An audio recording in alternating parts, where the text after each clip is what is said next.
This is the Yocal Idaho Midweek Report. We'll give you a quick overview of the news in Idaho for the last week.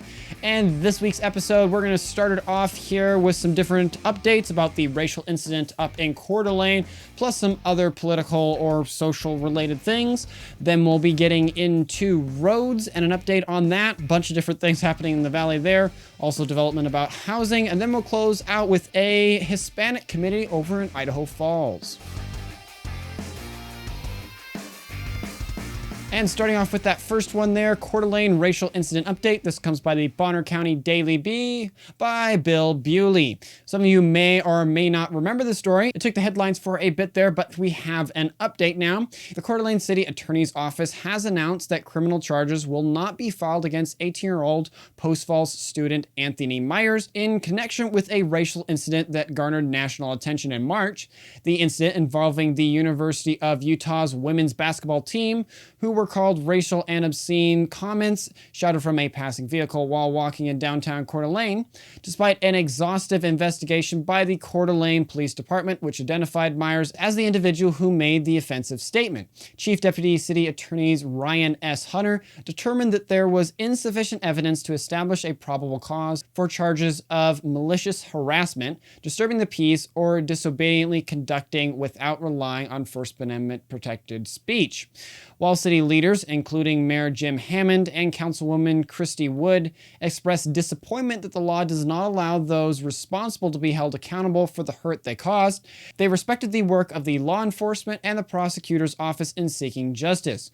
Wood emphasized the importance of supporting and validating the victims, noting that many have questioned the veracity of the incident and even called it a hoax. The city remains committed to inclusivity, diversity, and respect, and continues to express its regret for the incident that deeply troubled and shook the University of Utah's contingent during their visit to participate in the NCAA women's basketball tournament.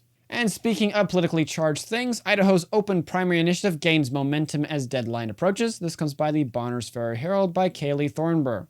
Supporters of the Idahoans for Open Primaries Coalition are making their final push to gather signatures for a ballot initiative that would open Idaho's primary elections to all voters. The coalition, which includes organizations like the Reclaim Idaho, believe that closed primaries are a problem in the state where many elections are won in the primary. To get the initiative on the November ballot, the coalition must collect about 63,000 signatures statewide and gather signatures from 6% of voters in 18 different districts.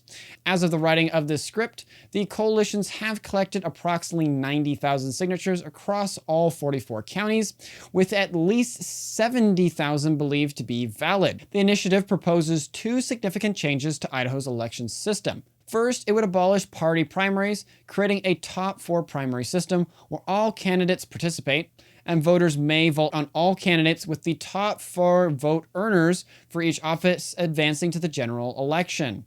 Second, it would introduce a instant runoff or ranked choice voting system for the general election, allowing voters to rank up to 3 other candidates in order of preference. While proponents argue that these changes would ensure broader voter participation and more competitive general elections, critics like Brent Reagan, chair of the Kootenai County Republican Central Committee, believe that the initiative is misleading and would eliminate primaries altogether. Recent polling data collected by the Kootenai County Republican Central Committee shows limited support for this initiative among local Republican voters. Regardless of the outcome, the ballot initiative process allows Idahoans to decide for themselves on this important issue. And then also talking about something that is very tied to political, but more about business, Idaho's workforce and business showcase resilience and growth. This comes by several sources. Our economy here in Idaho continues to showcase its strength and resilience, with recent reports highlighting rising wages, increased employment, and a thriving business environment. According to the Idaho Department of Labor, the average hourly wage for Idahoans rose by $2.06 between 2022 to 2023, reaching $26.75, an impressive 8.3% increase compared to the previous year. The median hourly wage also saw a significant 10.4% increase, rising from $19.26 to $21.27. This growth in wages was accompanied by a 3.2% increase in employment, with Boise leading the way by adding 14,240 jobs. Governor Brad Little praised Idaho's economic performance, contributing the state's success to lower taxes, fair regulations, an enthusiastic workforce, and a high quality of life. Despite a slight dip in the total value of business deals compared to the previous year, Idaho's economy showed resilience in 2023, as evidenced by the Idaho Deal Flow Report from Built in Idaho. The report found that $844 million was invested across 126 completed business transactions, with notable companies like Savannah Bioenergy, Vision Bioenergy, Oilseeds, and iMinerals USA. Additionally, several companies secured significant funding through private investment, such as PodUp, Tracer AI, and Fitted. Although the total value of these deals was lower than the 10-year average, Idaho's economic performance remained encouraging, especially considering the challenging national business landscape. With its attractive economic environment, Idaho is well positioned to continue attracting businesses and investors, which has many expecting sustained growth and prosperity in the future. And if you're happy to hear that news and are enjoying the Midweek Report, do us a favor and hit the like button on YouTube, Rumble, or Twitter. It helps us reach more folks who love Idaho just like you. Which brings us into our segment on roads and construction. So our first story here is Filling the Gap, new Caldwell Interchange. This comes from the Boise Dev by Autumn Robertson. Have you been frustrated with how bad the Caldwell exits can get? Well, the city of Caldwell is working with the Idaho Transportation Department to secure an additional interchange from Interstate 84 into the city, aiming to alleviate congestion on the existing Franklin, exit 29, and Karcher, exit 33 interchanges. During the Boise Metro Chamber of Commerce's Leadership Summit last month, Caldwell Mayor Jerome Wagoner announced that the city had already acquired some right-of-way for the project, which is still in the early stages of development.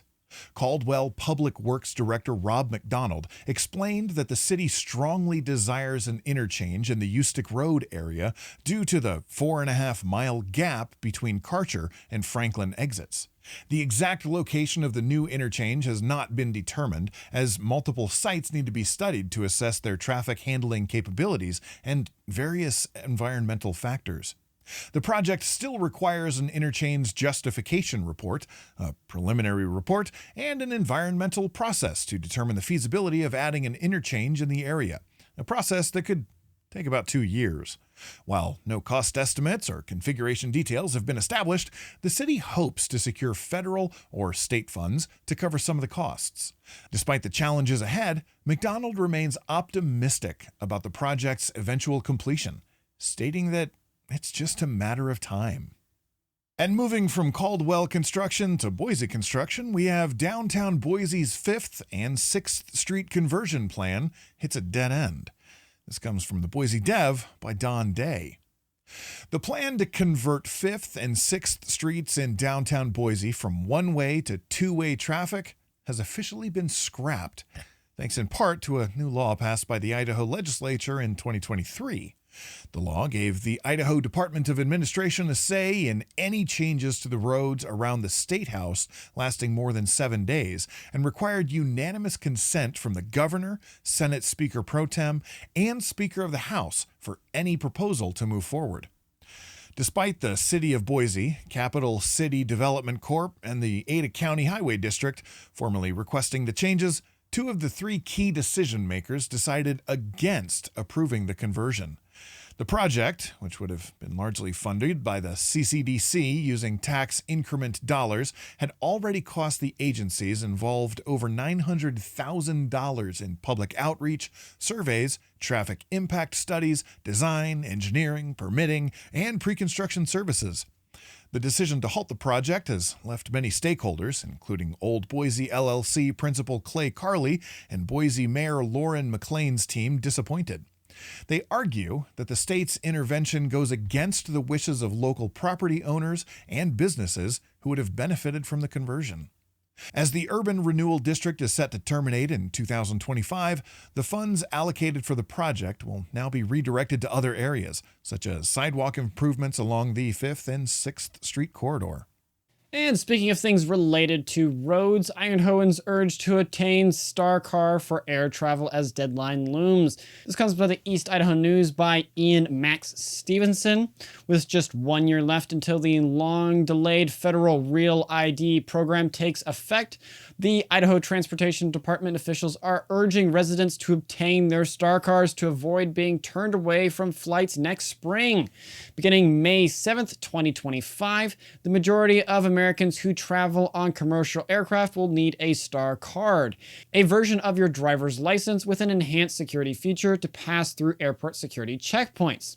Despite Idaho's initial resistance to the federal program, which led to a decade-long prohibition on the Idaho Transportation Department's implementation of Real ID, the state began to offer Star Cards in 2018. However, as of now, only 49% of Idahoans have attained the necessary identification. To get a Star Card, residents must provide a proof of residency in addition to standard requirements for a regular driver's license. While a Star Card is not the only accepted form of identification for air travel, passports, military IDs, and other federal IDs will be accepted. Officials are urging residents not to delay in obtaining their Star Cards to avoid potential travel disruptions, with the deadline now firmly set for May 7th, 2025. Idahoans are encouraged to visit Idaho's Transportation Department's website to learn more about the requirements and beginning the process of obtaining their Star Card well in advance of the cutoff date. Which, if you didn't know about this at all and you have friends and family that need to know about, don't hesitate to share it. Your shares help us spread the word about our beautiful state and news like this. And speaking of news and heading a little bit further north, solution for McCall's housing shortage. This comes by the Boise Dev by Autumn Robertsons. A new development project proposed by CCG McCall would help alleviate the lack of housing options in the city of McCall. The Woodmore Crest subdivision, consisting of 46 townhome units on a 6-acre site located at 500 First Street, near the existing multi-use pathways and multiple family housing. The project aims to provide a mix of housing types with 25 long-term rentals, 16 short-term rentals, and 5 local housing buildings reserved for people who work and live in McCall for at least 6 months a year and 30 hours a week. The development will feature a variety of home styles, including attached townhomes, wider 2-story dwellings, and more narrow 3-story buildings. Amenities such as a pickleball courts, those things are all the rage right now, a gymnasium, connected sidewalks, a bike repair station, and benches will contribute to a community-like environment that encourages residents to support local businesses. If approved by the Planning and Zoning Commission and the McCall City Council, the Woodmore Crest subdivision would be a significant step towards addressing the city's housing needs while fostering a vibrant and connected neighborhood. And speaking of addressing the housing crisis, hundreds of new homes proposed for Nampa. This comes by the Boise Dev by Autumn Robertsons. The whole valley, and especially Nampa, has been seeing a significant amount of growth. This is even more true with Trilogy Development's new proposal. It would be a large-scale, single-family commercial development on 157 acres between Flamingo Avenue and West Orchard Avenue. The Edward Master Plan community, which will be developed in 4 consecutive phases, aims to bring 650 housing units into a mix of sizes and 7 commercial lots to the area. The first phase, covering just over 41 acres on the northwest corner of the site, will be considered by the Nampa Planning and Zoning Commission on May 28th. The Adara Master Plan community is designed to promote sustainable living and a sense of community, with a focus on walkability through the incorporation of sidewalk and trails throughout the development. Residents will have access to a variety of amenities, including parks, a playground, picnic tables, a half basketball court, a pickle court, see, they keep coming back around, and a clubhouse, as well as over 26 acres of open space. The northwest corner of the development will encompass 161 lots, with a mix of residential units ranging from 2,600 to 10,625 square feet. And speaking of developments, and one that is very sad for me because I grew up around this place, Boise Bench Commission to close after 50 years. This comes by the Boise Dev by Sydney Kidd.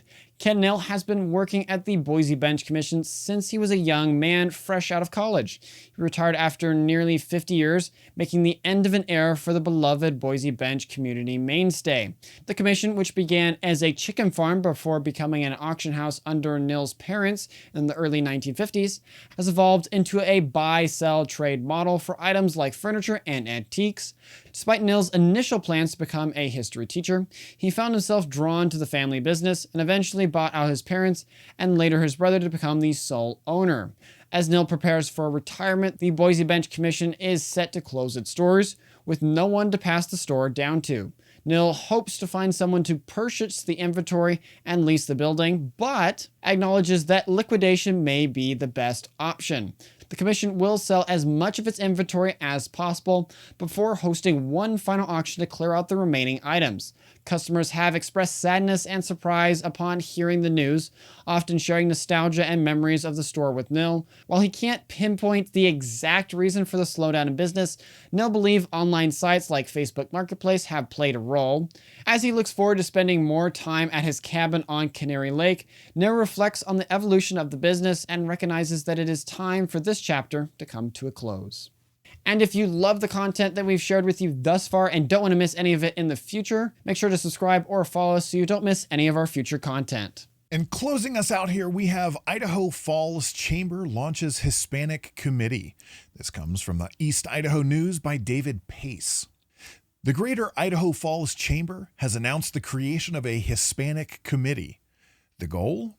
To help the growing Hispanic community in Idaho Falls integrate with the broader business community and contribute to the city's economic development. Alfredo Avila, a business coach with an impressive resume that includes introducing Walmart to Mexico and serving as an executive for Grupo Modelo, is leading the charge. The challenges faced by Hispanic businesses, such as language barriers and cultural differences, have been well known for years. It remains to be seen whether the committee will be able to effectively bridge the gap between the insulated Hispanic business community and the wider Idaho Falls business landscape. Only time will tell if this new initiative will lead to meaningful integration and growth, or if it will be just another well-intentioned but ultimately ineffective attempt. And closing out here, thank you for listening to the entire report. I sincerely hope you found it enjoyable and valuable. If you like the Midweek Report, make sure to check out our Sunday show where John and I talk about the main stories going on in Idaho and dive into them. This last week we did one on dams and the gender bill that passed recently, kind of breaking that down. Also, if we missed any important points or provided incorrect information, please feel free to reach out to us via email at lyimedia@protonmail.com or by tweeting us at local Yocal Idaho. With the small team we have, we're not able to cover everything, but we do our best to cover the most interesting and important stories. Thank you for your continued support and assistance. That's all for now, and I wish you a fantastic rest of your week. Godspeed.